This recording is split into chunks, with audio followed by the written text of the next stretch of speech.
Hey, do you like Magic the Gathering? Myself as well loves Magic the Gathering. Well, I have the podcast for you. How about you join us at Cardboard Cave MTG Podcast? We are in all social media and audio platforms that you can enjoy. You can join us as well when we go live every Wednesday at 9. Like that, you can join us, comment below, and we can go ahead and have that conversation together. Plus, after that, we have Commander games and arena content coming your way. So if you love Magic the Gathering as well as we do, just go ahead, look us up as Cardboard Cave Podcasts.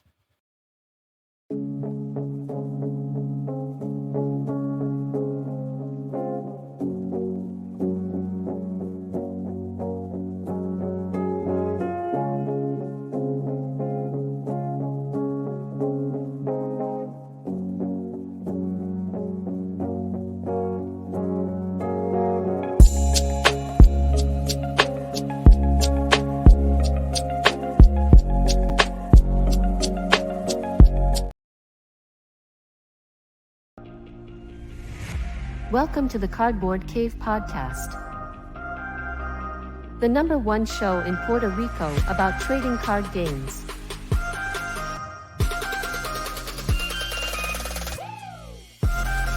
Thanks for S03 for sponsoring our show. Use our affiliate link or code CardboardCave for 5% off your order and spice up your commander.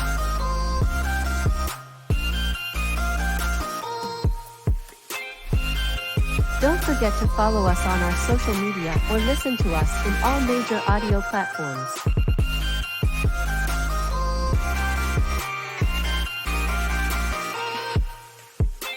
Thanks for being part of our community, and please like, share, and comment below. Plus, enjoy the live show.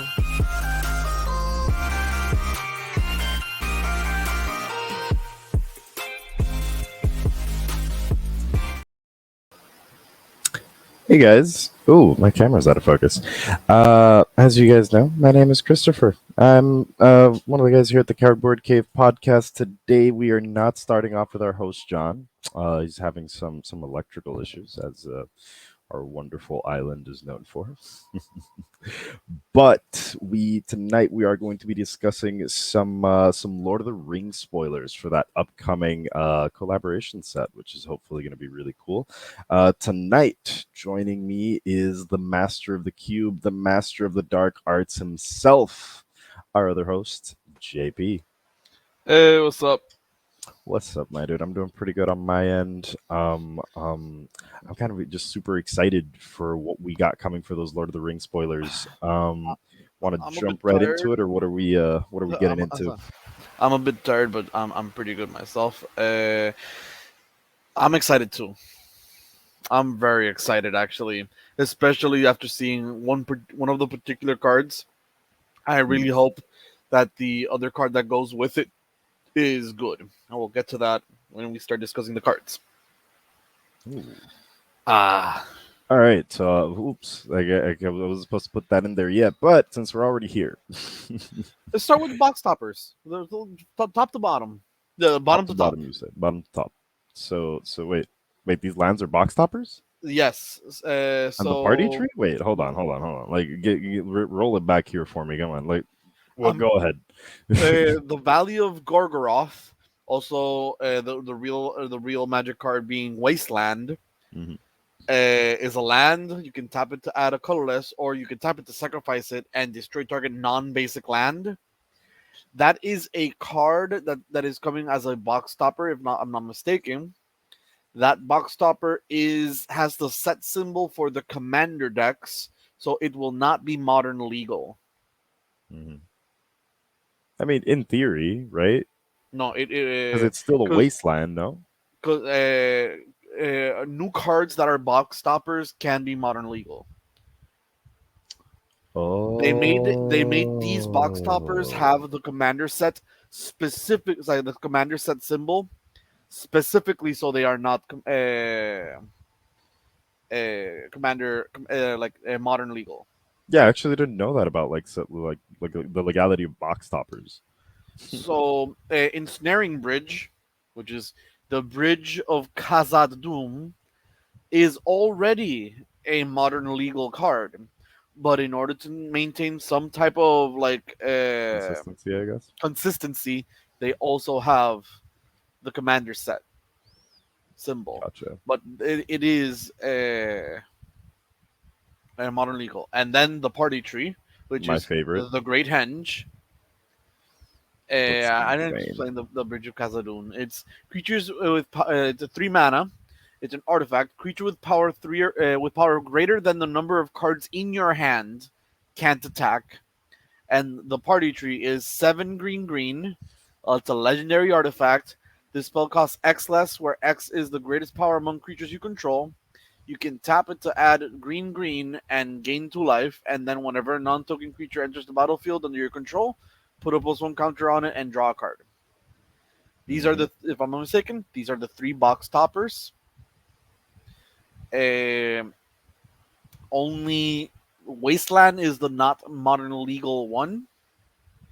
Hmm. And They Standard had Bridge and all Party Tree already in there. the commander set symbol in order to for consistency, but Bridge of Khazad-dûm and the party tree are modern legal. Nice. All right. What do you think of these box toppers? I mean, they look pretty. I really enjoy that we got the party tree as like an actual like thing. Like I would have never thought of the party tree as like being in the set. I guess like I it took me by surprise and I enjoy it. Um, both the bridge and like the way like the art in both for Ensnaring Bridge and Wasteland that just looks freaking amazing. I like how you can see the little detail of like it's Mount Doom in the background and then Frodo and Sam just and the flavor text I think is great. Like I don't really have anything to say about these cards other than just compliment how beautiful they all look. I'm very much interested in that Valley of Gorgoroth.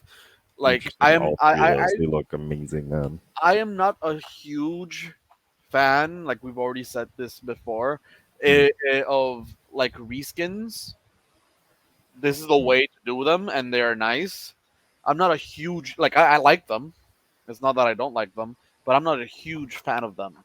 But when Mhm. they're done like this with specific cards that work exactly like what you think they be, then it's Yeah. perfect. Hmm. All right. So next up, you want to do these from right to left or left to right? Let's go right to left so we can talk about the different arts and how this is very unique. All right. So over here, starting from right to left, we got the 3 soul rings. These 3 soul rings being representative of the three of the many rings, right, that were given onto the denizens of Middle Earth. If I'm not Yeah, mistaken, the first one is the one for the elves. Is that yes. The one with the crown and the hand, that is the ring of man. the ring of man? My bad. The one on the stone tablet, and you can see on the far right You can see his top right beard. of the art, you can see a beard that is for the dwarves. And then the one with the tree and the very goldish colors is from the elves. Note, Yep. there are going to be non-foil versions of these cards, Mm-hmm. and then there's the foiled, rainbow foiled, serialized number of these cards. Mm-hmm. Now, if you haven't noticed, the numbered are 1 out of 300 for the elves, 1 out of 700 for the dwarves, and 1 Mm-hmm. out of 900 for the humans. It's because there are 3 rings for the elves, 9 rings for the humans, 7 rings for the dwarves, but only one Correct. ring to rule them all. Yep. So it is very they really went deep on that lore, Mm-hmm. and that makes them even more rare because like technically the elven one will be rarer than the And the dwarven and the dwarven one and human so one. on. So it's in terms of rarity, the elven one is rarer than the dwarven one, which is rarer than the human one. Yep. The arts on these cards, beautiful. Mm-hmm. I am currently foiling out Osgir. Is my favorite deck. I am already 52% done, which is it's a 100 card deck, so it's 52 cards. of them Mm. done, and I already have a Soul Ring foil. But man, that Dwarven Soul Ring Yup. That's exactly what I makes was me thinking. He's a makes dwarf, isn't me he? want to Or is he really a giant? think. He's a giant. He's a giant, but the art and like the beard, the art, the stone tablet, it just fits perfectly. Sick. I really do want to talk about Sam though. Sam, loyal attendant. We haven't seen the adventurous, like Frodo adventurous hobbit yet, right? We Like have the. not, which is this is what I was talking about. Hmm. So Sam, loyal attendant, one green and a white for a 2/4 legendary creature, halfling peasant. He has partner with Frodo, adventurous hobbit. And partner with is when this creature enters the battlefield, target player may put Frodo into their hand from their library, then shuffle. So if it happens to be in your, like if you're running them inside a deck and you play Sam, you get to tutor for Frodo. Mm-hmm. Exactly. His ability is at the beginning of combat on your turn, create a food token. And activated abilities of foods you control cost one less to activate. He's the Actually, real, though, so it's just one mana to sacrifice a food and draw and gain 3 life. when they're partner with, you can still have them both in the command zone, right? So just to Yes, like clarify. you Yep. can have them both in the command zone if you were to run them in the deck. And Hmm. let's say you're a 5 color deck and you're running them, Yeah. and you play one of them, you tutor for the other piece you're missing. That's how Hmm. partner with works. And this is coming in the commander set. The commander card, and the commander name for this particular one is fellowship and food, or food and fellowship. I think it's food and fellowship. And a lot of the theories is that Sam is the food aspect of the fellowship. So we're thinking Frodo will be the fellowship part. Hopefully, it does something related to food, or something related to something that they synergize with. So if Hmm. one cares about food, maybe the other one gives something to food. I don't know, Hope. or something, because it says activated abilities of foods you control cost one less. So what if Frodo gives an additional ability to food? Hmm. Then that would cost one less because of Sam. Yeah. So Sam makes the food, Frodo uses the food. Um, that would be very flavorful. Another reason why is that there are not many Abzan, if any Abzan commanders that care about life gain. Hmm. The only ones off the top of my head are partner pairing, known as Timna and Ikra Shiriki, because Ikra cares about life gain, and with Timna you get Abzan colors. Uh, but for the most part, I'm very excited for this. I really like Sam. Sam's one of my favorite characters. Would you like to continue with the next card? Oh yeah, I'm gonna get to Radagast in a second, but one thing I did want to mention about like Sam, I do believe that if we don't get anything that's like that gives foods activated abilities or anything, I think it would most likely, and what I'm kind of hoping it is up to a certain degree, is Frodo having an ability that says, oh, whenever you sacrifice a food or whenever you sacrifice an artifact, X or Y happens. Like, I might be wrong, but it would be kind of cool. At least there's Sam lets you reduce the cost of of the food being sacrificed, and then Frodo would just like capitalize off of you sacrificing the food, and then you would get the life gain on top of that. Like I feel like that's like just getting like a bunch of value for just one mana for like eating a food. I think sounds great. Um, Moving on to Radagast, Wizard of the Wilds. He comes down for 2 colorless mana, 1 green and 1 blue, so total converted mana cost or mana value of 4. He's an Avatar Wizard. He has Ward 1. Beasts and birds you control have Ward 1. Whenever you cast a spell with mana value 5 or greater, choose 1. Create a 3/3 beast creature token. Create a 2/2 blue bird creature token with flying. Um, I don't love Radagast, but I think it's cool that it's the kind of commander that functions by himself. Meaning all you have to do in especially in these colors is just stick a bunch of like big spells, something like extra turns could even work really well here. You're just going to be keep making creatures every time you cast, for example, an extra turn spell, and then just like you can just use the creatures like during those extra turns to like run over your opponents. I can't think of any synergies off the top of my head that would be like, oh, cast big spell, make creature, use creature for some other thing to gain more Uh, value. well, I can. Hmm. There's two cards that come to mind immediately. Yeah, go ahead. So Radagast is a 4 mana card, and he's a 3/5. Hmm. You know it's a 5 mana card and a 3/5? Thanos the Um, Toy Maker. oh, okay. Thanos, which came out in Brothers War, was pretty like nobody really talked about him. He was just there because his ability is just weird.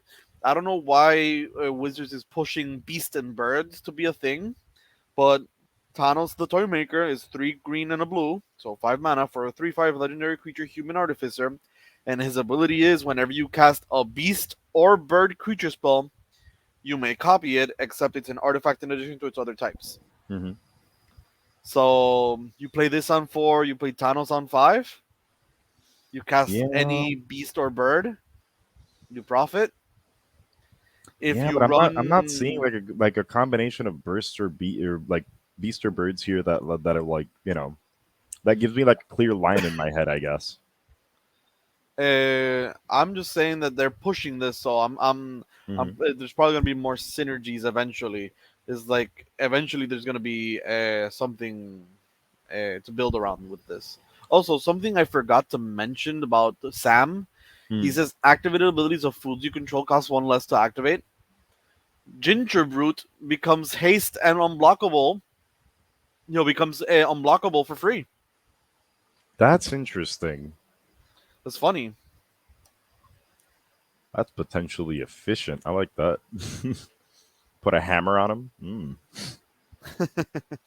I'm just saying that's a hammer time free hasty. Come on. Um, at least last note on like Radagast and like the whole like beast and birds being pushed. My theory so far, like my working theory so far, is that we'll finally have the question of why they're pushing beast and birds answered in Ikoria, and that's what I'm like hoping for because beast I think was a pretty prevalent creature type in Ikoria. Yes. So I think that's where we might have an answer, especially there's a possibility we're not going back to mutate, but it would be really cool if we got I, mutate back in Ikoria to be able to support the mutate cards we already have. Yes, mutate was like the reality of it is it mutate's an easier mechanic than a lot of people say it is. Hmm. A lot of people are just afraid of the mutate mechanic because it can become like a bit complicated, but it was pretty easily. It's like it's easy. It's easy. It's basically like it's an enchantment. Each Hmm. creature with mutants has is Yeah, an it's enchantment. it's just a bestow enchantment with extra steps. Yeah, exactly. It's I would even argue it's technically a better bestow enchantment. I just I can't think of a lot of cards that have mutate that I'm like, oh, that's so broken because there aren't enough mutate cards. All yeah. right. So that's all for the commander cards. Moving on, we got these amazing, ridiculously beautiful basic lands that form like the whole uh, Map. map of Middle Earth, and I am absolutely in love with it.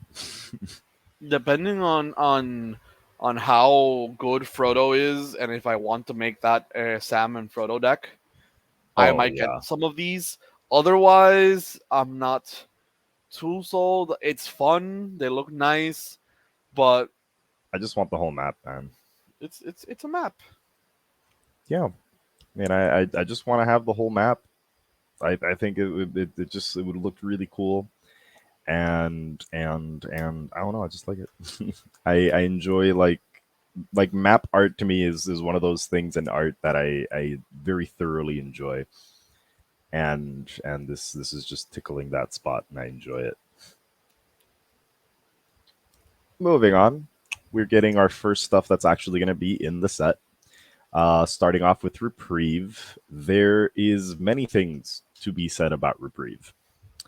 It is an instant that comes down for one colorless and one white mana, and it returns target spell to its owner's hand, and you get to draw a card. Right off the bat, you would think, hey, like it's essentially a white counter spell, which is already great. It draws you a card, so it's like the white version of Arcane Denial, essentially. On top of this, it's a piece that you can use to protect your own stuff, as well as, we're talking about preventing like a loss from out of someone playing around your Thassa's Oracle, for example. We're talking about being able to kind of the same deal in that case, but also becoming like potentially becoming a way to continue like any kind of combos or continue any kind of synergies. I think JP, you had mentioned one Storm. with Storm. Yes. So when you cast a spell with Storm, all the Storm copies go on the stack. Then you can cast a Reprieve the same way you could have casted a Remand, countering your like with Remand, you would have countered the original spell, put it back into your hand, and then draw a card. This just instead of actual direct counter, it just returns it to your hand and then draw a card. That's a synergy right there. One of the things about this is like you need what's it called? You need to be in white. That's one, Mm-hmm. and for the most part, at least in Commander, this is like unless you don't have access to blue. If you Mm-hmm. have access to blue, then this is just not that good. Otherwise, it's just okay. I found myself like I recently made a mono white deck, and I found myself really not caring about a lot of spells because my list has been very focused on what it wants to do and doesn't really care. At least maybe it's because it's a bit more casual, so it doesn't really care about some game-winning spells. It's just okay. I guess I just go for another because depending on a one of in my 100 card deck feels bad. Mm-hmm. So maybe if I added Mana Tithe and the other few counter Honestly, spells in white, maybe then it would be like okay, this feels more of a consistent effect because honestly that's though, me. I like I just thought of consistency in it. my decks. I just thought of it more as a 2 mana draw spell That's with an also upside. actually that's very good way to look at it. Yeah, that's what I thought. Like when I saw it initially, I just saw a white spell that's decently costed that draws you a card with an upside. Like there's like it's this is like what we've been asking for a while now, you know. And also for like examples in which, let's say, I find myself a lot of times like while playing blue casting, for example, my time warp with exactly 5 mana. No additional mana to spare because I'm trying to like continue a thing going. Getting reprieved in a moment like that is like a huge like upside. So I just see no downside to running reprieve like in any situation, unless I don't know your opponent's running storm. Yeah, I understand. We got you cannot pass, which just the famous line with the famous scene of Gandalf just messing with the bridge so that the buddy here, I forgot his name right now, the Balrog falls to his not exactly death, but just falls and can't get to the rest of the fellowship. It destroys target creature that block or was blocked by a legendary creature this turn. So essentially, you cast you cannot pass to make every creature Gandalf, every legendary creature Gandalf. Yes. We also got I want you to take this one because I also noticed that this next one is different from what we saw originally. Yes. So unlike with the leaks, this is a proper teaser. So we got an uncommon version of what we assume would be the rare version or maybe even mythic version of Gollum. So this is Gollum Patient Plotter. 1 in a black for a 3/1 legendary creature halfling horror. When Gollum Patient Plotter leaves the battlefield, the ring tempts you. You can pay a black, sacrifice a creature, and return Gollum from your graveyard to your hand. Activate only as a sorcery. So the how good this card is really dependent on how good the mechanic of the ring tempts you is. Yeah. But it's interesting how it also kind of like lore wise and fits because he's just a really persistent little dude. Yeah. All right. So up next, we got Samwise the Stout-Hearted. Um, he's a obviously a halfling peasant. He comes down for 1 colorless mana and 1 white mana. He has flash. He's a 2/1. And when he enters the battlefield, you get to choose up to 1 target permanent in a graveyard that was put there from the battlefield this turn. Return it to your hand, then the ring tempts you. Again, this is nice. This is giving white some an effect it already had because this Mhm, is just a faith's reward, second sunrise type effect. It is mhm, stapled onto a creature, mhm. and it already does something white has, but it hasn't been doing consistently. I feel like, and this is probably now going to be a hot take. I feel like Wizards has recently given a lot of power to white to the point where it is no longer one of the weakest colors. Hmm. Uh, I know a lot of people would disagree, but I don't think it's like one of the weakest colors right now. To be fair, And it and was depend only one and of the depending weakest colors on in Commander. like, well, yes, but when you looked at the time when we were Mm, calling the white the weakest color, you could see modern, and in modern it was basically not non-existent. Right now, if we yeah. even look at modern, in fact, I'm gonna put up the modern metagame right now because it's actually very interesting how white has become a bit more prevalent. This is the standard metagame, the modern metagame. So, hammer time is the main driver for white. Gotcha. And that's it.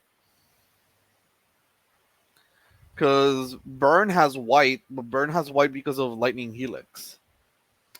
The I guess the 5 color or 4 color Omnath decks also have white, but it's solitude and Omnath.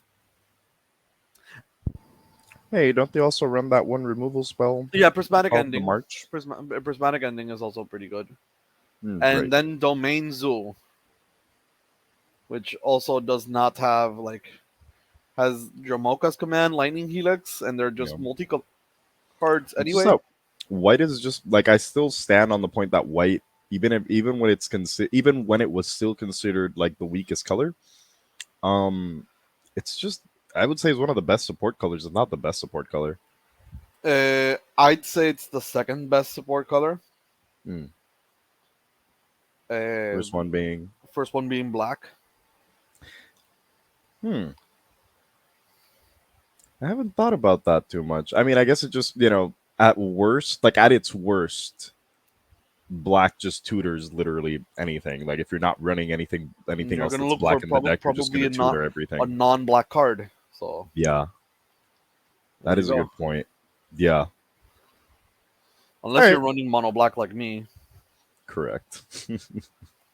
But moving on, we got the Lorien Brooch, being a another version of the Trailblazers boots. For those who aren't familiar with Trailblazers boots, it's an artifact equipment that comes down for 2 colorless mana.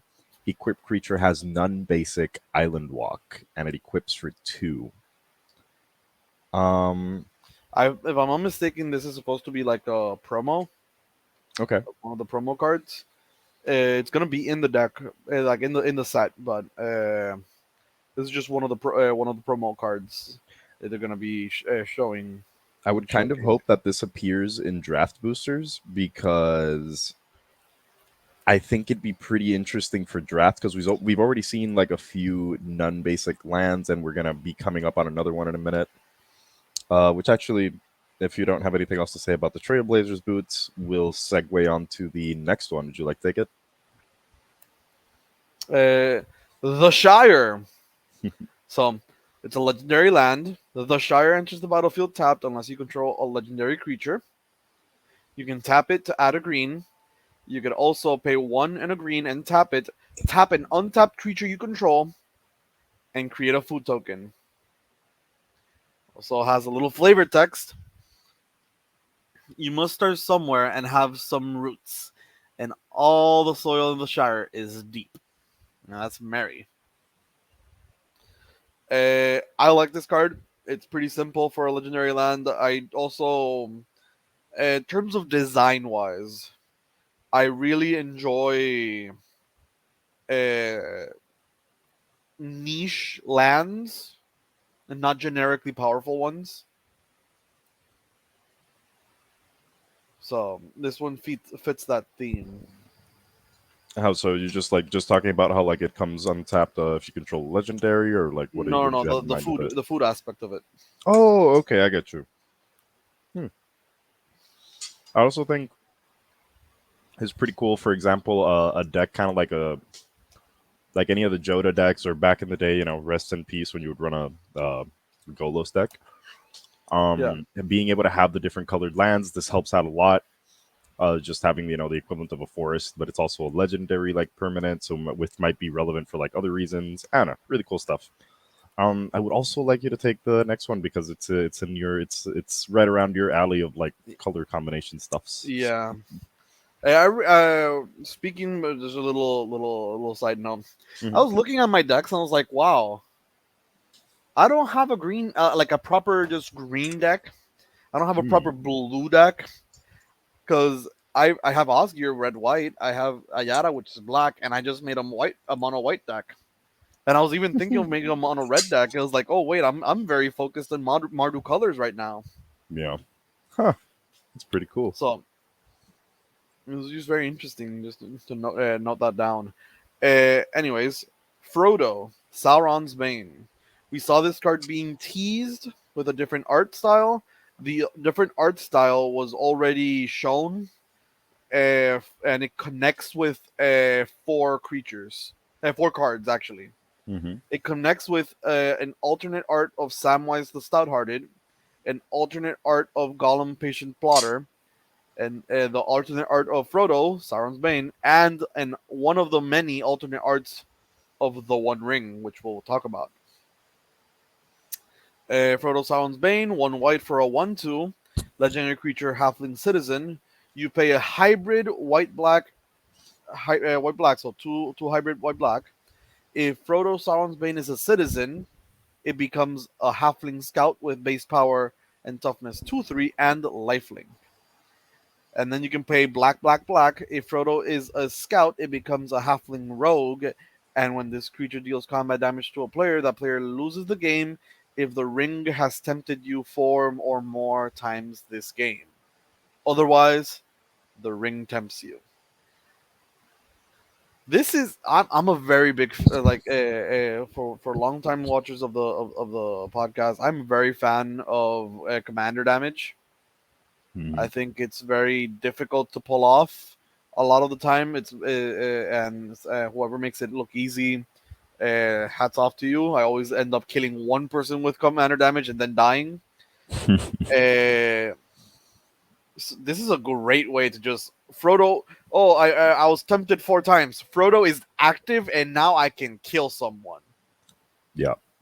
Like it is very, very, very very terrifying, especially with you tap key to the city, make it unblockable, someone's dying. Yeah. Uh, So again, this card's power level will depend on how strong the ring tempts you Yeah, mechanic is. correct. But Um, I don't think it's gonna see modern play unless the mechanic is like super broken. Depending on how strong or how easy the mechanic is to activate, because that's black, black, black. Legacy might even play this hmm, I see what you because mean. it's a 1/2. The thing Uh, is, this guy costs 6 mana essentially. If you're trying to go for the last effect, though. which is why I mentioned Legacy because you get access to Dark Ritual. Good point. Still 6 mana. That's kind of well. I mean, yeah. Never mind. You can just basically Dark Ritual twice and just get it right, like pop it right off. But getting tempted by the ring 4 times, like even for like legacy standards, unless we have like some cheap way to do so, maybe not. It all depends again on how strong the mechanic is. Mm-hmm. If you really want it, then might be worth it. About to find out, hopefully.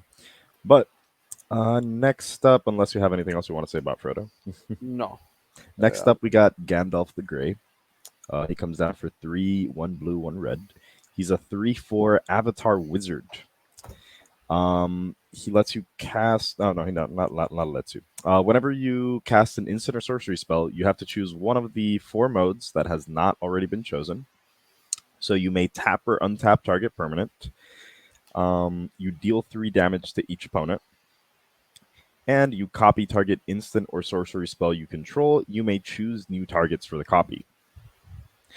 And the last one, I'm sorry, it's put Gandalf on the top of its owner's library.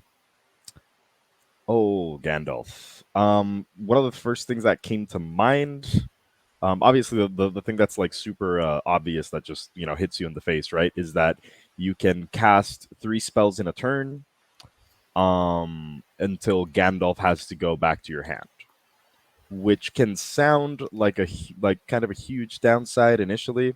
But then if you think about it, someone's gonna kill your like Gandalf, cast 3 cantrips, put it back into your hand. Doesn't sound too terrible, because you still get I to put him mean, down for 5. you can choose one that hasn't been chosen. You don't need to cast all 3. You could All just right, you cast one and put him on top.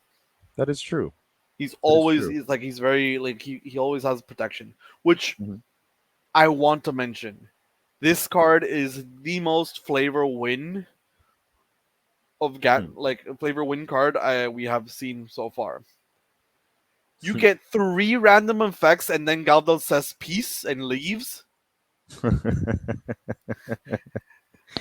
You I get mean, like all these they're, effects. they're, If you they're get not they're not random. He just has like 3 random, not 3, like not random, but he has 3 things he can pull out of his hat until he's like, well, that's it. like, but like seriously think about it. If Gandalf just read at least one of these abilities, if he just had one of them, he'd be broken. Every time you cast a spell, you copy it. Every time you cast a spell, 3 damage Yeah, to each opponent. Every time you cast a spell, tap or untap something, yeah, he'd be broken. Would he not? absolutely. Yeah, absolutely. But the fact that he has 3 powerful abilities But they can that only he be done can't repeat once. and then just dips. That's perfect. That's peak right there. That's peak writing and design. Oh yeah. I do also want to mention, and like when the other thing that I was trying to get to like initially about the Gandalf card before we got into all the effectimobobbers, is the fact that this is absolutely bonkers with the cat. Yes. Displacer Kitten will make it so that, oh, I don't know, just copy the same spell over and over and just not worry about it again. You just keep dealing 3 damage every time you cast something. Like the cat um just is absolutely ridiculous with Gandalf. That's Oh just look, about it. I tap my mana vault for 3 mana. I cast a cantrip. I untap it. I blink Gandalf. I have just 3 mana floating and just start generating mana. It's God, yep. like the cat could do that as well. Could just target the mana vault in this Mhm. case, but like you could do different cool stuff with him before just Yeah. having to reset him by a You just blink. alternate the effects and everything, and just it's Yeah. insane, absolutely insane. You So just deal three. You can probably just deal 3 damage on the first spell, then just untap your mana vault on the second one, reset the Gandalf in that like second spell, and then just do the thing. Like it's absolutely insane.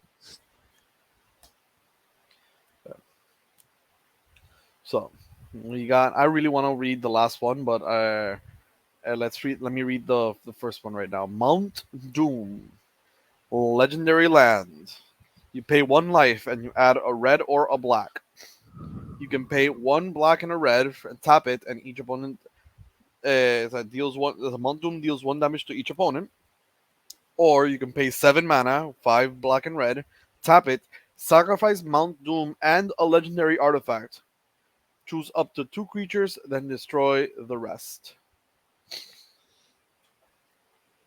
Nice. I don't like that this is a mythic. Correct. Its effect is very strong. This could easily be a rare, or honestly, it would still feel like a trash rare, to be honest. But I guess it fits into the rare cycle of like the Shire over here and stuff like that. Like it's unnecessary at where it is, but Yeah. I mean, I mean, okay. I guess I can kind of understand why they made it a mythic, because it's essentially a pain land that happens to be legendary. And with upside. Yeah, yeah. Like I can get that, but I just still I'm the effect is just not that powerful. Like the dealing 1 damage to each opponent is cool. Like, if you have nothing else to do with your mana, it's a way to just make sure that the table is getting pinged. I think this is a really good card for the Warhammer commander. I forget his name. The one that Gomez uses, the Grixis Abaddon? one. Yeah, Abaddon the Despoiler. Yeah. Just deal 1 damage to everybody. That's 3 mana off of your spells, right? Yes. Like three mana spell 3 mana spells have cascade. Yeah. So I think that's potentially really cool. But other than that, I don't. It's just a pain land, and I don't enjoy it as much. I don't know. Rather have like it in the same slot as the Shire. That way, it's like a cycle of legendary lands. Hopefully, it'd be cool if we get a cycle of like the dual lands, like the legendary pain lands, and then the legendary like monocolored lands. I think that would just look really cool. But moving on to the not yet as controversial as we could sit down and talk about, the One Ring. It comes down for 4 colorless mana. It's an artifact, a legendary artifact that is indestructible. When it enters the battlefield, if you cast it, you gain protection from everything until your next turn. So essentially, Teferi's protection almost. Nah, not really. Because it's just protection, not the thing. But you guys get the point. At the beginning of your upkeep, you lose 1 life for each burden counter on the One Ring. You can tap it and add a burden counter to the One Ring, then draw a card for each burden counter on the One Ring. That sounds fun. So let's talk. Could you click on the card? Click on the card. See if the other thing pops up. Let's see how many reversions this card has. It's not popping up over here. Oh, it's not popping up. So, if I'm not mistaken, this card has 4 versions. One of the versions is just like the Soul Ring, is a serialized version. Hold on, of this hold on. card. I'm popping it up in a second. Don't spoil it just yet. Let me do some modification over here. Give me 1 second. Stop sharing here.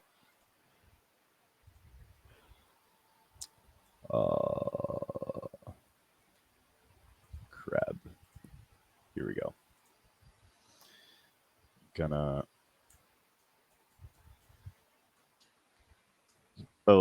So really cool thing. Keep going, JP. You're good. So, it's a serialized version of the One Ring. You know, But the serialized versions, there's only one of that one card. They are literally making The One the Ring. one ring. Only one of them ever. Enough. I think I actually like made a joke about that last podcast too. I was like, "Oh, could you imagine they just make like the one copy of like the One Ring? Haha, it would be so funny, like a cool collector's item." Yeah, And uh, then when we specifically went like, "No, that would be dumb." Like, come on. and they went ahead and did it. Oh man. So any of you who's been I sticking around long enough, like this podcast has a funny thing about making a joke and then it completely coming true, and then everyone in the room being disappointed that it did. It's a history yeah. of it now. Well, again, I'm kind of disappointed that this exists, but again, this is it's the type of thing that's just like it's not for me. Mm-hmm. This clearly wasn't made for me, and wasn't made with me in mind. When I say that, I mean me as a customer, as in not the Wizard of the Coast has mentioned, especially with the Secret Lair, Universes Beyond, and other stuff. Uh, Not every product needs to be catered for everyone. Some Mm-hmm. products are catered to other people. Pioneer decks are for pioneer players. Modern decks, the modern format. Uh, Commander decks for commander players. And this is for collectors.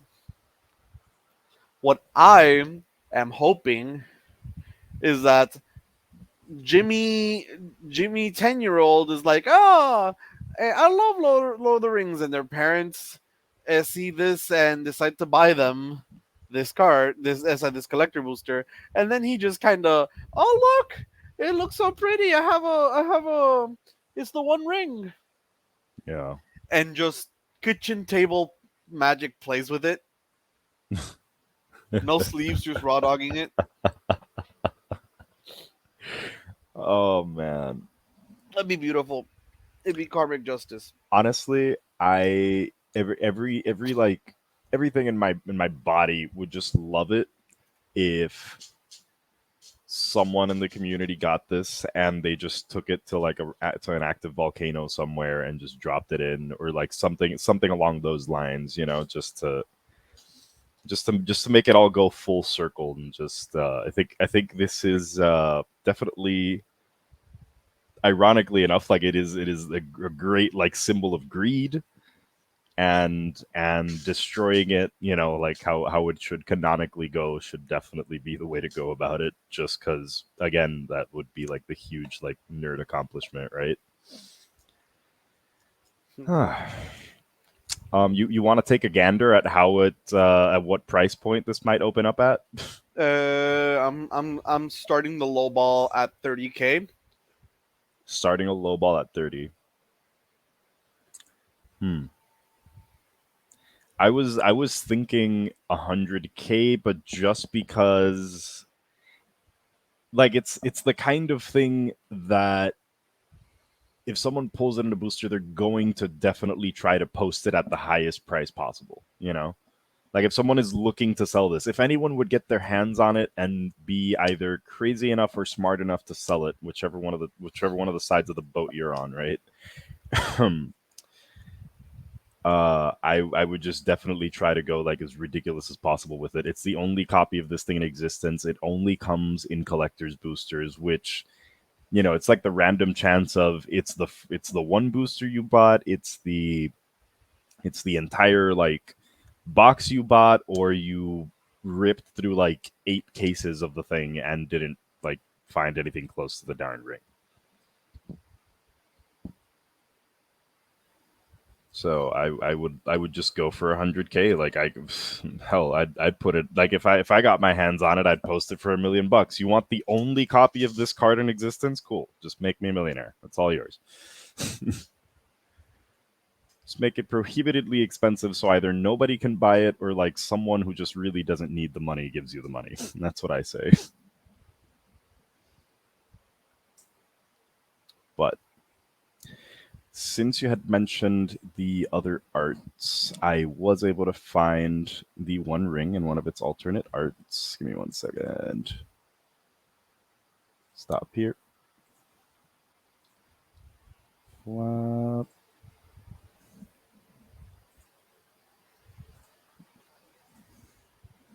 Found the One Ring in its other art. You can So see.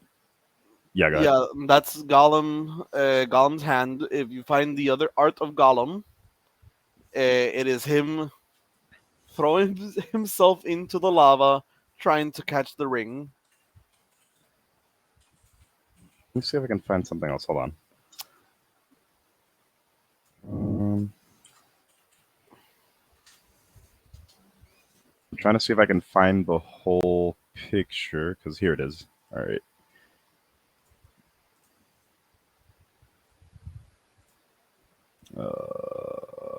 Or, or, or Here you go. just not cooperate.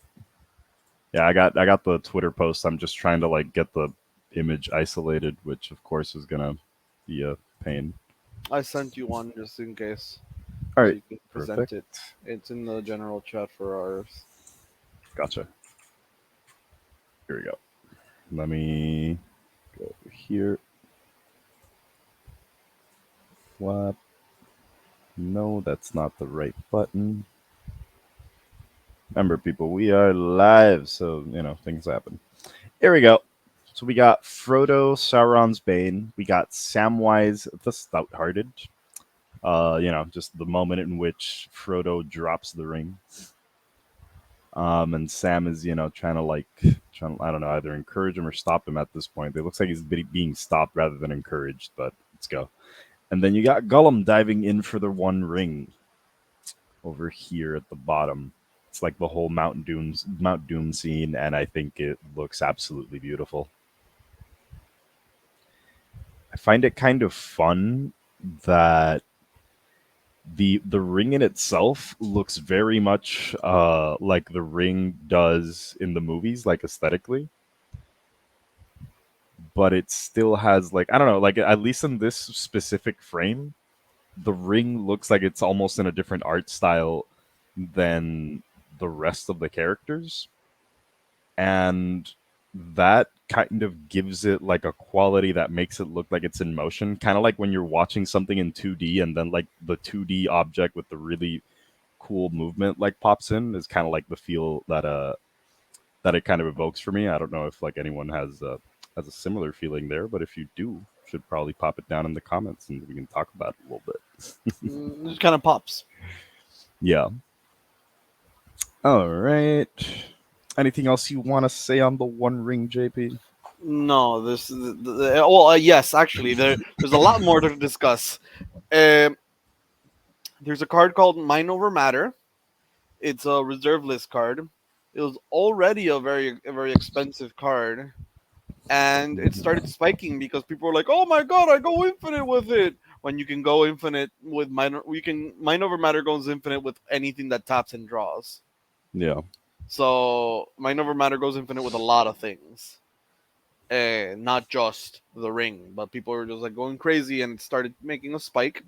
And the second thing is there might be a modern deck that may be using the One Ring. Ooh, I have not heard of that one. Please tell me So more. what you have is one Emery in play. Mm-hmm. You cast the One Ring, gain protection from everything until your next turn. Mm-hmm. So you fog. Next turn, you cast the One Ring. Goes to the graveyard. What are you going to be You sacrificing fog. it with? Because KCI is banned, so. No. The One Ring, it's a legendary artifact. It has to sacrifice itself. Oh, I see what you mean now. Okay. I cast it with Emery, the One Ring. Wow. Oh look, I just looped Infinite protection. infinite fogs. Now, how you stop this is killing Emery, and especially with Fury, Solitude, the Zoo domain with Tribal Flames, Path to Exile, Lightning Bolt. There's several, like, there's a lot of kill spells. When you can trigger a Fatal Push and you can kill it as well. Like, there's a lot of Mhm. spells that could kill Emery, but Otherwise, other than protecting Emery, that's it. You just have fog Yeah. forever. And the neat thing is, you when you play it, you tap it and draw a card, right? Yeah. Next upkeep, you lose one life. Then before you recycle it for the next one ring, you can tap it and draw two cards. Yeah. Then cast the next ring and tap to draw a Wow. card. So I tap it, I draw a card, I pass. Or I wait for your turn, tap it, draw a card, right? Yeah. In my turn, Then and draw now three now it's cards my in the now it's next my turn. turn. I tap it, so I draw for the turn. I tap it, I draw two cards, right? Mm-hmm. Play the next one and tap it to draw another card. You just drew four cards Yeah. and have protection from everything again. You have And protection for you just lost what? one life on your upkeep. Yeah. For the price of So one life and so the four price mana. of one life and four cards, you get, and it's like one life, you get four cards, four mana. You need Emery in play, but that's not that hard, especially because she's a cost reductor for herself, Yeah. and you get all that value for four mana. All you need is to loop the one rings with each other. Yeah. Now, if this breed makes a deck, then it'd be nice, be cool, be interesting. But I'm not sure if there's a way, like, because Emery and the One Ring, just you fog eternally and you draw a lot of cards. Yeah. But But how you do you still win? need a win con. You And need a win. if all of your slots are just concentrated on protecting Emery and your ring, well, I guess you could play Thassa's Oracle. Just time your opponent out. that is kind of funny, not gonna lie. The fact that it just makes Thassa's Oracle like super viable. That'd be funny. And just time your opponent out and just draw your deck. If they eventually they need to find an answer for Emery, but if you keep using all your resources to protect Emery, because the thing is, a friend pointed out, oh, they'll just destroy the One Ring. The One Ring is indestructible. Yeah. Makes it a real pain in the ass. It's really difficult to deal with.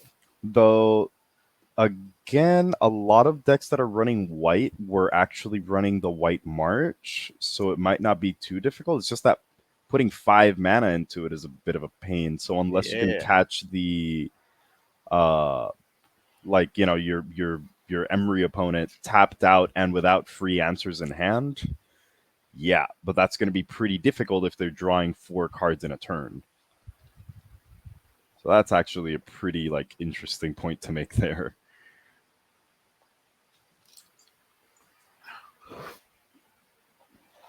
Other than that, that's pretty much it for the One Ring. There's a lot of to talk about it, but that's pretty much of what I wanted to share. Yeah, I mean, what else can you really say about it? I mean, it goes infinite with like a billion different things. You can There's like a I'm billion different ways to put more counters on it if you want to draw more cards in a turn. so Probably ways of like mitigating the life loss, but other than that, I don't know. So I have a so of course I just mentioned I have Osgear. Mm-hmm. One other thing is I've been debating if I would like to play that card in Osgear. 4 mana, not that Mm, bad.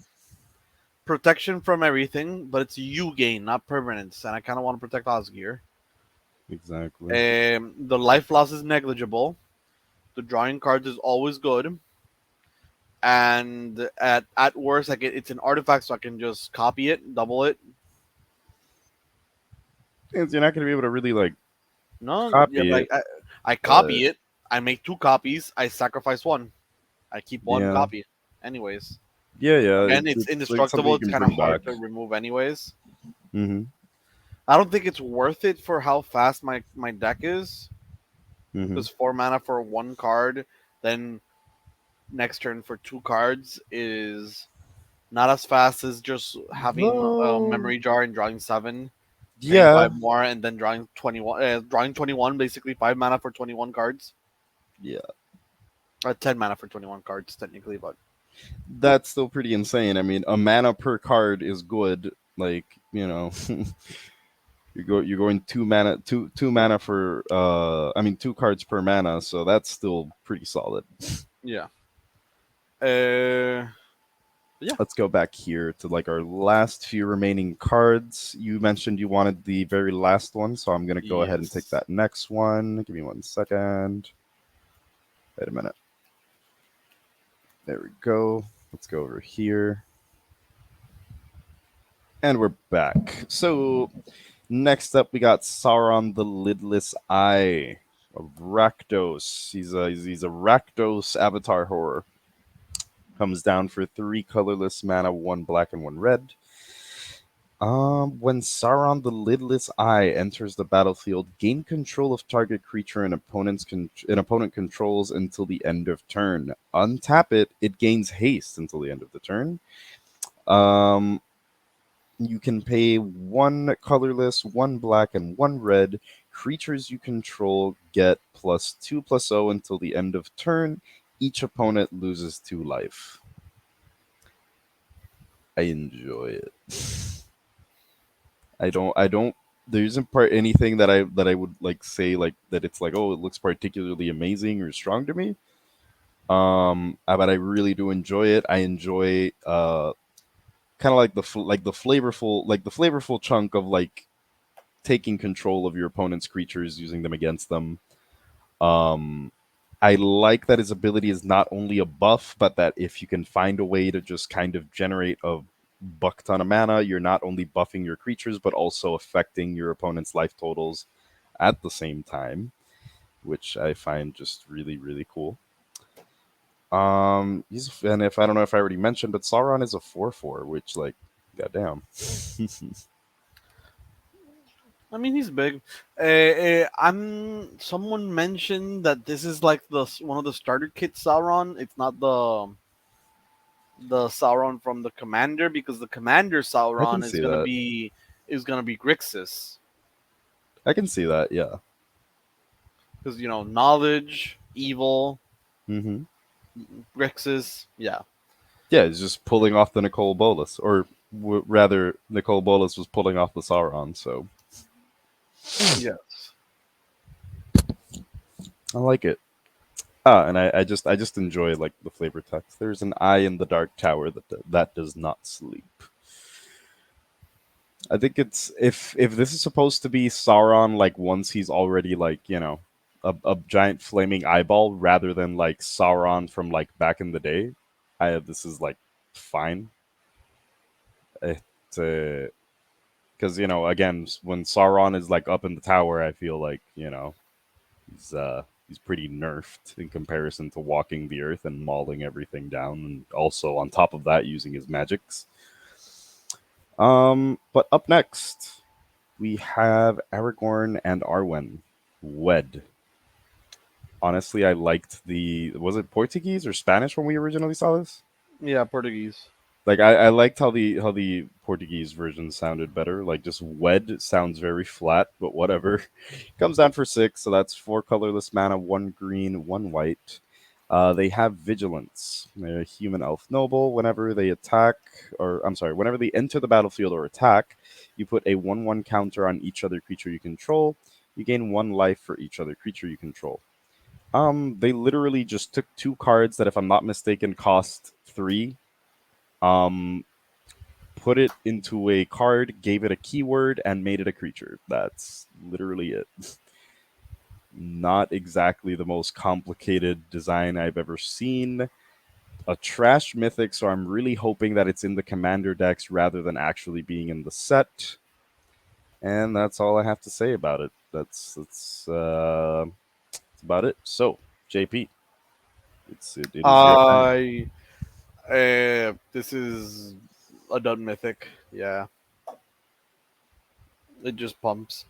Oh yeah, no, no, no. I was saying that it is your time, so you can move on to that last Yes, part. yes, yes. Yeah, we moved on because there's not much to say about Aragorn and Arwen. Mhm. Tom Bombadil, Yes. white, blue, black, red, green, for a 4/4 legendary creature, God Bard. Mm. As long as there are 4 more lore counters among sagas you control, Tom Bombadil has hexproof and indestructible. Correct. Whenever the final chapter of an ability of a saga you control resolves, reveal the cards from the top of your library until reveal a saga card. Put that card onto the battlefield and the rest on the bottom of your library in any random order. This ability triggers only once each turn. I really like this card. Correct. He's so fun. I like that by just doing very generally what the deck wants to do, you can set this to happen every single turn. What's more interesting is they've printed a lot of proliferate shenanigans and putting a lore counter on an opponent's turn on one of your sagas. Yeah, That's interesting. that's really fun. It's just potential, like, what is it? You just look for, you until you reveal You, a you, saga you just card and you reveal put it until onto you the reveal. battlefield. Yeah. Ooh. This is the second most flavorful card, right there. The flavor is on point. So He's a storyteller, he's a bard. yes, so he would just not shut up, just keep on talking about stories, and it's just perfect for his story. Mm-hmm. I really like the flavor of this card. Other than that, it's mechanic wise. So this is a saga. So I was the other day I was looking at the white green. It's a white green saga legendary creature that came Mm-hmm. out in Kamigawa Neon Dynasty. Mm-hmm. If I'm not mistaken. Well, I wonder if there's been any price differences since the spoiling of Tom. Give me a bit. Satsuki the Living Lore. Mm-hmm. Still 11 cents, but she has an ability called that says tap and put a lore counter on each saga you control. Activate only as a sorcery. When Satsuki the Living Lore dies, choose up to one, and her options are return target saga or enchantment creature you control to its owner's hand. Returns target saga card from your graveyard to your hand. She's a 2 mana 1/3. This will be very, very nice addition for that deck. And I was just when I was looking at her, I was like, "Wow, a saga deck. That'd be very interesting." But Mm-hmm. then when her colors limited her trigger is a die trigger. Not many white green sagas want to be dying. I want to be destroying creatures or have her die. Mm-hmm. You have a few ways in white to sacrifice and a few ways in green to sacrifice, but you don't. The green ones require like high power to draw cards, Mm-hmm. and you don't want to be doing that with a 1/3. And also, you don't want to be doing that in general with her type of effect. So it was just lacking. It's fine. And Look, just fix everything by sticking Safi in it. It'll be fine. yeah, Tom Bombadil just does the saga thing perfectly. Mm-hmm. Have you seen his alternate art? I have not actually. Let's go. Let's go look it up and get it for the viewers. Then His alternate art is amazing. It'll look so beautiful in foil. I'm a little bit excited and would try to make this deck depending on how things go. I've never made a 5-color deck, Hmm. and he's very, very tempting. Yeah. Because one, I don't how can you be competitive with this deck? One of my personal problems is that my bad. Yeah. that I keep like I like to optimize and keep optimizing and optimizing and optimizing because I want my decks to be as best as they can be within a certain framework. Because some decks I'm not just gonna make them CEDH, but I like to have them high power so I can do a lot of stuff that they already want to be doing. But how do you do that with Tom? You don't. You just play a lot of sagas and have their effects and have a lot of value and you just have a lot of fun.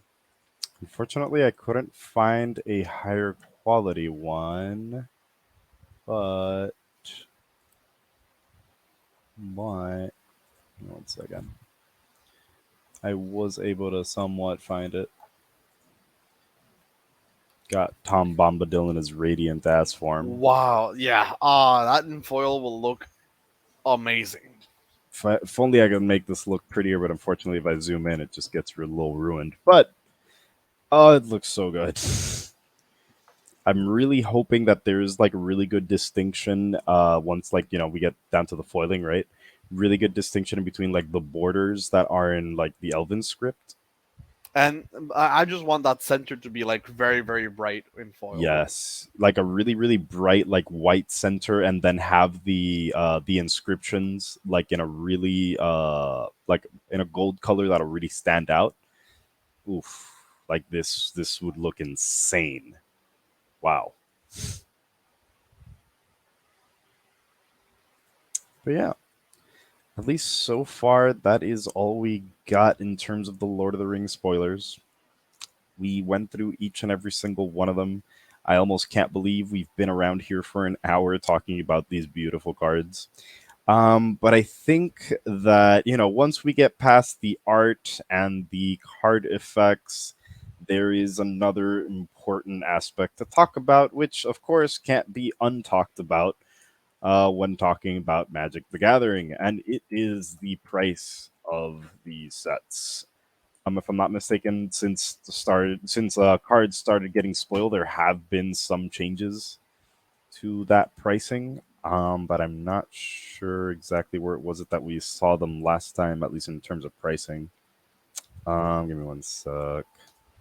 Because last time we checked, the collector's booster so far is being is being sold for like around $400, or at least in like pre-sale, right?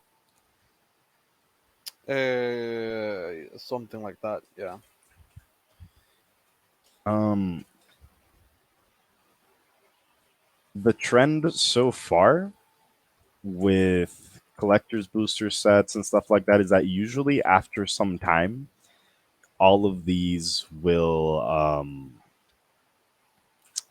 like they drop in price like pretty heavily, right?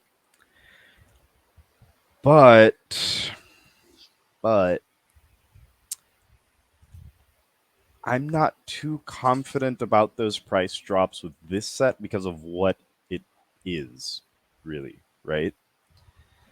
Because it's a like a huge collector set.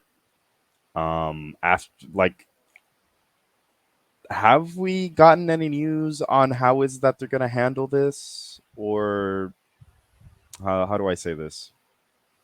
Um, like how many printings we're gonna get of this Universes Beyond stuff? Like, do they just keep printing until they run out of a license? Is this just like a limited run thing? Like, what's the? Have you gotten any news on I that haven't end? actually looked that up because if I'm not mistaken, it is not limited print run because the Warhammer ones were not limited print run. Actually, no, because the Warhammer ones were supposed to be not limited print run, but then they were, right? Exactly. So I'm not sure how this is gonna work. That's the thing. It's like Wizards has gone back on their word so many times, and they've just messed with the trust of their community so hard that I just don't like. It's all speculation, no matter where you stand on it. But at least for now, let's go ahead and take a look at what our product prices are going to be looking at. Again, this is TCG player stuff. Until the set is released, you can assume that these prices essentially aren't real. But they are still going to be scarily close to the real thing. Because, for example, we have the gift bundle, which is so far going for 115. We have the collector's booster box, which you already talked about, was in the $400 range. Absolutely insane. Like, we're talking about how many is it? It's 12 boosters, was it? Yeah. It's 12 boosters for $400, man. Like, man, if that's what you like, if that's what you're into, go for it. If you have the disposable income, go for it. But honestly, I would like if everyone I've like that has asked me about like, hey, is it going to be worth getting like those new commander decks? Is it going to be worth getting those, like, like anything from that set? And I would just tell them, hey man, the prices are ridiculous at this point. I'd tell the same thing I would tell everybody is just go ahead and get yourself the singles you need. Um, really cool product, don't get me wrong, but just same issues that we keep having like again and again. Um, we're looking at the Tales of Middle Earth bundle, or for those who aren't like familiar with the new lingo, this used to be what they what now like fat packs have turned into. The bundles, So yeah, that's going to be running for around $60, which is a bit around higher third, than what I thought it. What usually it's around there. it's usually $40, so you're looking at like It $20 is. more expensive. I don't think Uh, this is as much of an egregious like what's it called, like Bundles have always been a great buy. hmm like sometimes you'll definitely get dud bundles because it has happened, but I think that with this set specifically, I think this is a really good buy. Like it doesn't hit you as hard as trying to get a set booster box for 230. But you're still getting enough value to just kind of like feel good about your pulls, I guess. And it's not something like as ridiculous as the gift bundle, which is like the same amount of boosters that you're getting in the other bundle, but just shinier cards and better looking stuff. The pre-release boxes, I can't believe that they're retailing on like TCG Player for $50, man. I really do hope we go back down to 30 because I don't know, like it's a pre-release, like I just feel like that, like even for like crazy sets like this, I feel like stuff like pre-release material and certain like products like that should have a standard price. You know what I mean? I understand. Yeah. Like there should be certain things that are always constant, and pre-release prices I think should be one of those things. But that's just personal opinion, right? Can't persuade the opinion of the higher ups at Wizards. We got our Universes Beyond draft booster box, which is currently running, being estimated at $200. Again, just buy singles, man. If your draft booster box is going for $200, buy singles. um, we are seeing over here the price for each collector booster is estimated to be at $40 since we're looking at a $400 price tag.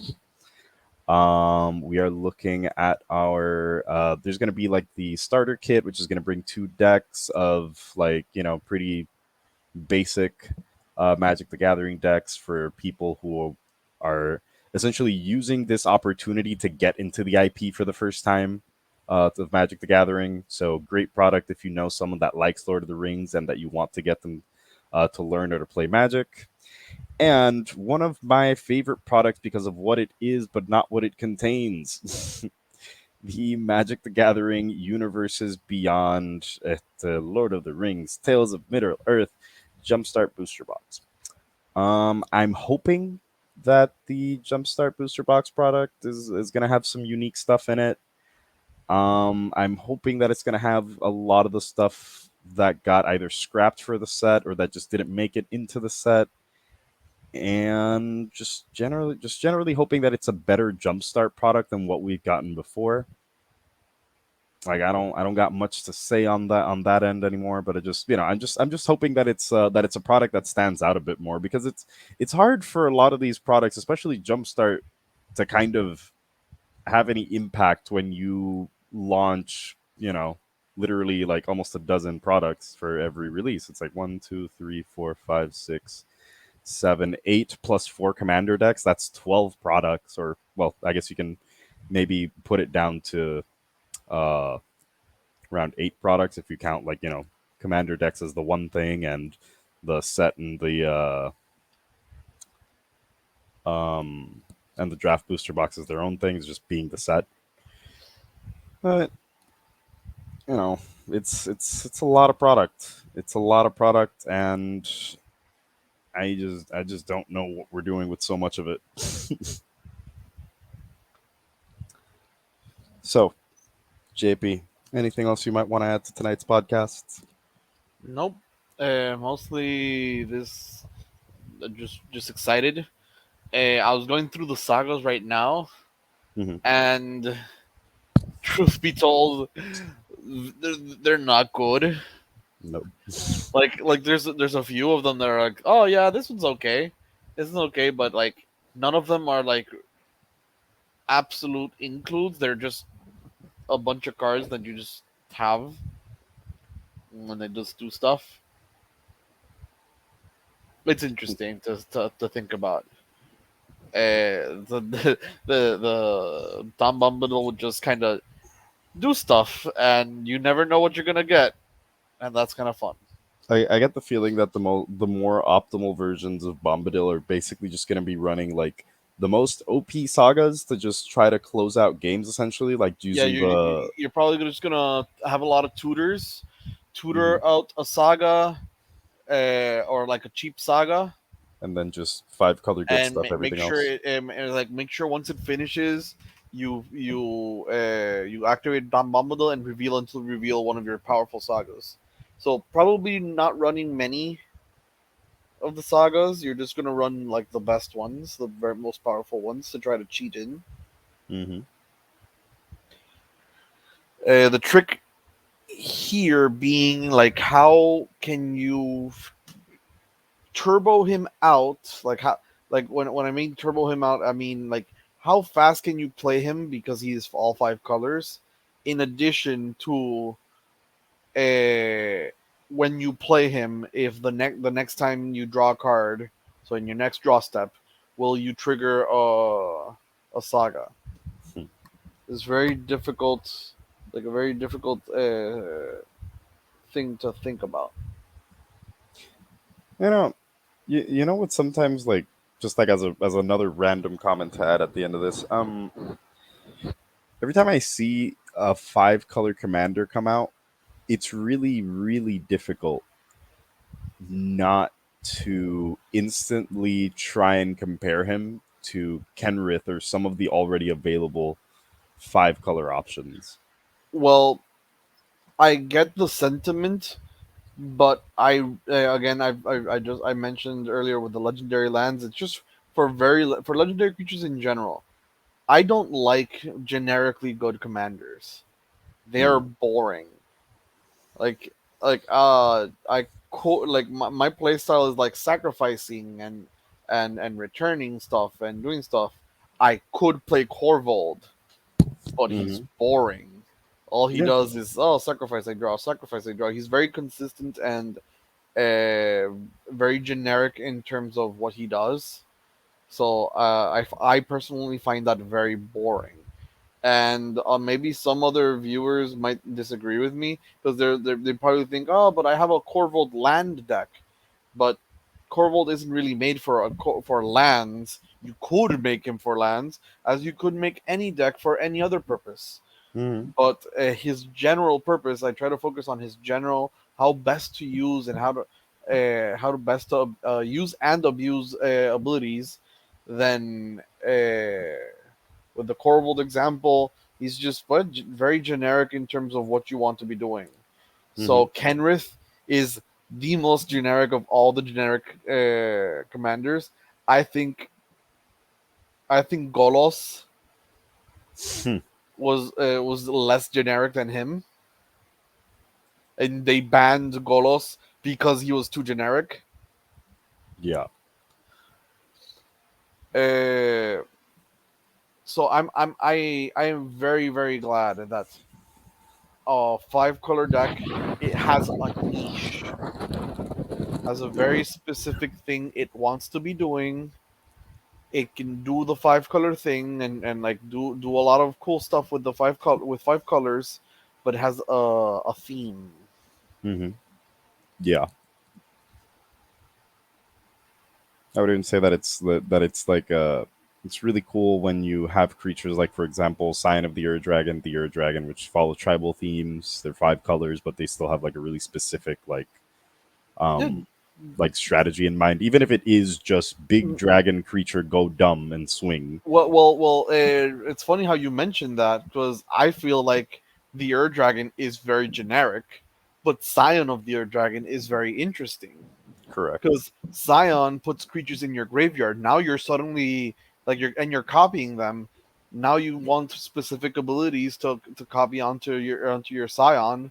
Maybe Mhm. stuff like Quicksilver Dragon that can change the target of a spell or ability, so you can protect Your Scion. So that's commander, always going to be like a silver bullet you have in your deck. And the cool thing is, the you send them Quicksilver to your bullet, if you will. graveyard, so you're suddenly into like this Voltron style commander that suddenly turns into a Dragon Reanimator. I find that very interesting. Yeah. Meanwhile, you have the Ur Dragon. It's just Dragon spells cost one less. Yep. And then when you do play him, he's just like draw cards and play something for free, Mm-hmm. which is again pretty generic. It's Yeah. just just is it something good to do? Yes. Yes, Is it it's really strong. it's very strong, but is it generic? Yes, it is generic. It's like there's nothing particular about what it is doing, Mhm. and maybe that's the thing with Five Colors, because Five Colors has all colors. Then it having something that is generic makes sense because it has something of everything. Mhm. But I personally, maybe that's why I haven't made a five color deck, because I really like niche, and maybe that's why I really think Tom Bombadil is like interesting and fun. Mhm. Is he good? Maybe not, because there's no. It's like I'm just looking at the sagas, and the truth be told, there's just not many that good. Not many good sagas, Yeah. but it's interesting.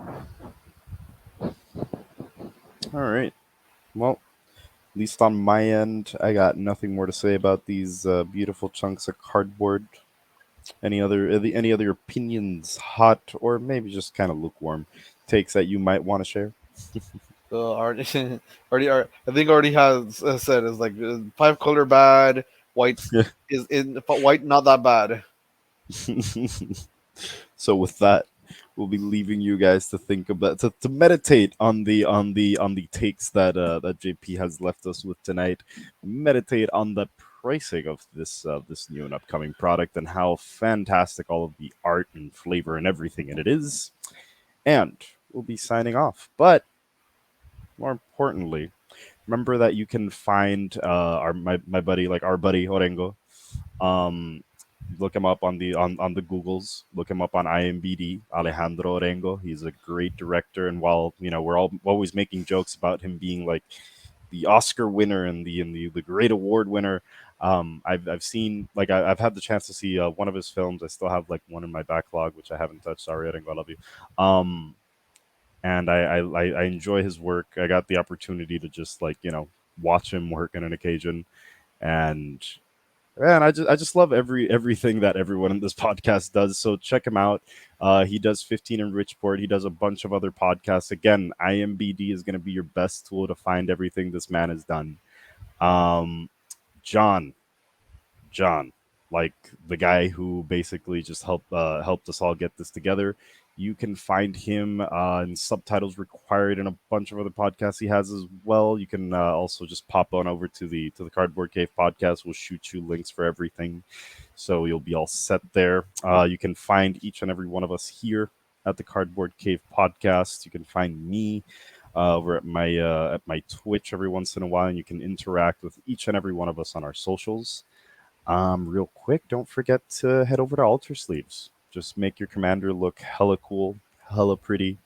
Give your Timna and Thrasios like big mommy milkers so that every you can be the envy of the play group. And next week, if everything is going fine and dandy, we're going to have Joseph Johnson, aka Black Nito from Table Talk Jocks, join us for being our first guest of 2023. He'll be like that would be next week, so that would be March 22nd. So put that date on your calendars and join us so you can see us either get whooped by Black Nito or watch us whoop Black Nito. Who knows? Who knows? Also, remember that we have our fantastic merch store, End Phase comics, and much more. We got some really cool taglines around there. We got, our Only Land shirt, revolutionizing your mulligan with or without the tagline. You can get the Will You Pay the One shirt to just have, every time you put on your shirt and you show up with your mono blue deck, you can remind your opponents, hey, will you pay the one? And you just remind them of how annoying you are everywhere you go. And with that, thank you very much for joining us. It's been a fantastic episode. I hope everyone has a wonderful rest of your night, and that you guys keep supporting us. Remember to follow us on all of our social media as Cardboard Cave Podcast, and have an awesome rest of your night, and see you in the next one.